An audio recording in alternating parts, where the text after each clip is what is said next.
Hello, vlog 1. I'm about to begin building a Windows XP machine from all the random crap and parts I have in my closet. I did a similar thing when I built Frank, my secondary PC. However, he's since been upgraded, and the parts that I had in him were far newer than these. I actually have a bunch of, actually multiple random old computers laying around that we had just retired that I totally forgot about. One of them is Tony's and one of them is mine. The one that I'm digging into right now is a mix of both of ours. It's an AMD system. Can I switch? Alright, hang on. Focus. Okay. This is my gaming PC. This is Frank, my recording PC. And this is a yellow monstrosity that was running Windows XP. It's running 32-bit Windows XP. It has 1 gig of RAM, 512 DDR, 400 RAM apparently. Pretty old. This graphics card, I'm not exactly sure what it is, but it works well. I don't know what the processor is, but I know it's an AMD. And it's probably, like, I honestly don't know that much about AMD processors. I just know that I remember building this PC, and it was a PC I just threw together with all of Tony and I's random parts when we upgraded our PCs a long time ago. So I think it's kind of a mishmash of crap. I booted it, and it worked, sort of. It boots, like, every other time, and sometimes it freezes. And it does the same thing when I try and boot it in safe mode, and it also does not work to try and repair it with the disk because it just freezes when it starts repairing. So, I don't think that I'm going to use this one, but I am going to kind of scrap some of it. I have other parts that I'm going to put inside this case instead. Like, I have this processor, which I might actually use because I have a different motherboard.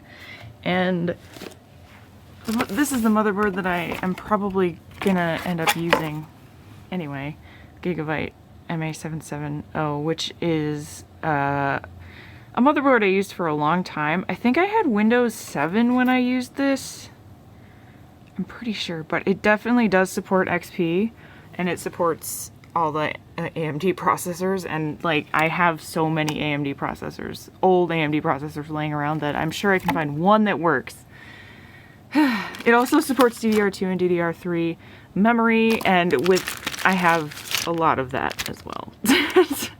So as you can see, I have stuff, and here's another random processor laying around. So I've got stuff, you know, I've got the stuff that I need. I'm gonna put all this into here. Also, luckily, I have a basically unopened power supply, I think. I don't know if this is the same one that's actually in here, though. This might be, I might have put an old one in this box. Nope, that's it. It's definitely overkill by a lot, as far as power goes, but it should work. I don't know why I didn't use this, but it's brand new, so gonna use that. The only thing that I'm going to need to buy is maybe a GPU, because I need a GPU that has an HDMI slot for recording purposes. This only has 2 DVI slots. I have a lot of other GPUs sitting around, but none of them have an HDMI slot except for this one. This is what is this? I don't know. It's so hard to tell what these are, these old cards. Hang on. Oh, a 6770. What? 16 gigabytes of what? Excuse me? Okay, this is, I don't know why it says 16 gigabytes of DDR5. That is completely wrong. But this is an old card, and it's dead. I got it out of the closet, and I was like, sweet, it has an HDMI port and a DVI port,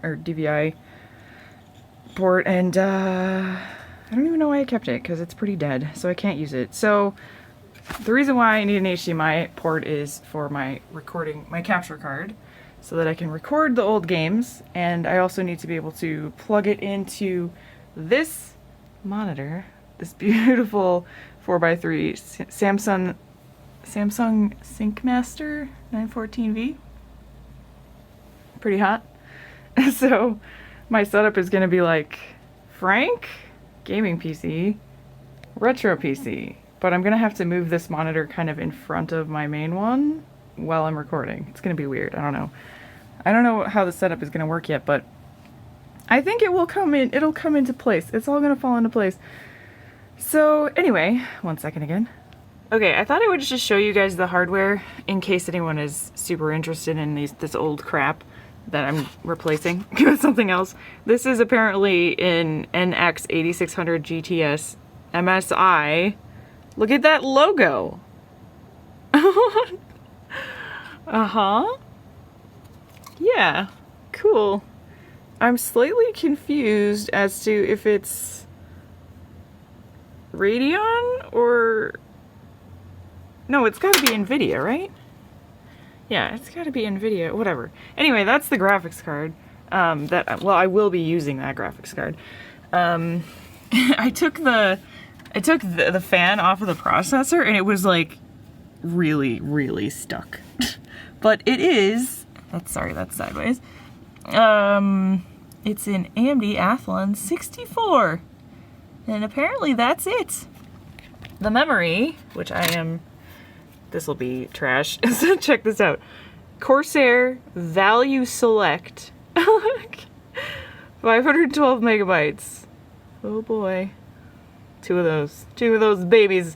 Value Select, man. That's how you know you got a quality PC. It's funny. I'm trying to figure out what this what the motherboard is actually. It says ECS there. I'm not familiar with this brand, so maybe it's like another off-brand. I don't know. I don't see any like recognizable names on it or anything. So I really don't know. But I don't think. Tested and comply with FCC standards for home and office. Hey, that's important. But anyway, I just thought I would show you that in case anyone was curious. So anyway, the things I may have to buy are going to be possibly a GPU. It depends if I can get a cable that will convert DVI or convert HDMI to DVI with sound. Then that probably will work through the capture card. And it will also depend on if any of the memory that I have works. But I think everything will work. I'm fairly confident that I didn't throw that motherboard away because it didn't work. I think I replaced it while it worked, and I'm pretty sure that all of this hardware is going to support Windows XP well enough. We'll see. I'm going to put it all together, and hopefully it runs better than this piece of junk that I just tried to turn on. It sort of doesn't work at all. I might also buy a case, because this case is really old and gross and has no cable management, and I forgot how much I hate all the cables from old PCs. Also, I don't like the ribbons. I don't know if it's inevitable, but I know that this new motherboard I don't have to use ribbons, so that'll be good.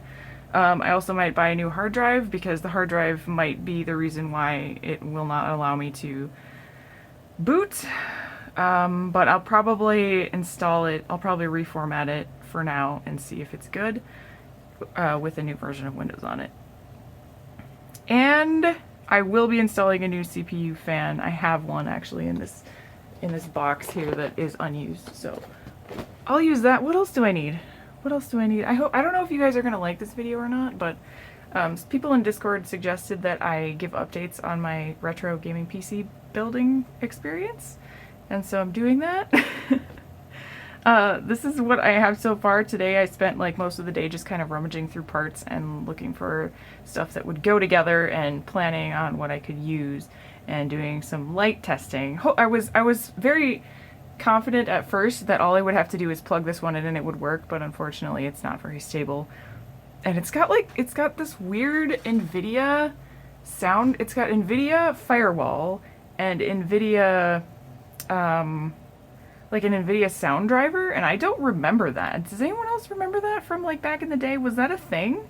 I can't change any of the sound settings or anything. It's just like you're using an NVIDIA sound driver, that's the only one that you have, and it works, but you can't change anything on it.